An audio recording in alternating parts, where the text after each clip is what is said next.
Abaikan kewajiban reklamasi, perusahaan Haritanu dan Sugico Group disetop Kementerian ESDM. Sebanyak 190 perusahaan mendapatkan sanksi penghentian sementara dari Kementerian ESDM lantaran belum memenuhi kewajiban menempatkan jaminan reklamasi dan pasca tambang. Sanksi tersebut tertuang tentang penghentian sementara aktivitas usaha pertambangan. Surat tersebut dikeluarkan oleh Direktorat Jenderal Mineral dan Batubara atas nama Menteri ESDM pada 18 September 2025. Dari 190 perusahaan tersebut, sebanyak 7 perusahaan beroperasi di Sumsel. Di antaranya, PT Energi Inti Bara Pratama dan PT Primaraya Energi anak usaha dari MNC Energy Investments, perusahaan milik pengusaha Haritanu Sudibjo. Lalu, ada juga perusahaan milik Haji Halim, PT Karya Perintis Sejati. Kemudian, 2 perusahaan yang tergabung dalam Sugico Group yakni PT Lion Power Energy serta PT Sumber Daya Persada.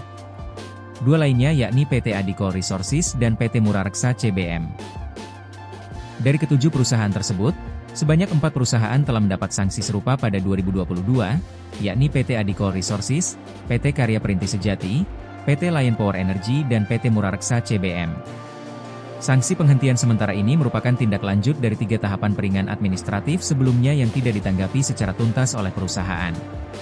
Berkaitan dengan PP 078 Tahun 2010 Reklamasi dan Pasca Tambang, dan Permen ESDM Nomor 26 Tahun 2018 tentang pelaksanaan kaidah pertambangan yang baik dan pengawasan pertambangan mineral dan batu bara. Kedua regulasi tersebut mewajibkan setiap pemegang izin usaha pertambangan atau IUPK untuk menempatkan jaminan reklamasi dan pasca tambang sebelum melakukan kegiatan operasional. Sanksi penghentian sementara dapat berlaku hingga maksimal 60 hari dan bisa dicabut apabila perusahaan mengajukan dan mendapatkan penetapan dokumen rencana reklamasi dan menempatkan jaminan reklamasi hingga tahun 2025. Pemberian sanksi tersebut mendapat sorotan dari aktivis Suara Informasi Rakyat Sriwijaya. Direktur Eksekutif SIRA, Rahmat Sandi mendesak pemerintah tegas terhadap 7 perusahaan tambang di Sumatera Selatan yang disangsi penghentian sementara oleh Kementerian ESDM lantaran tidak menempatkan jaminan reklamasi dan pasca tambang.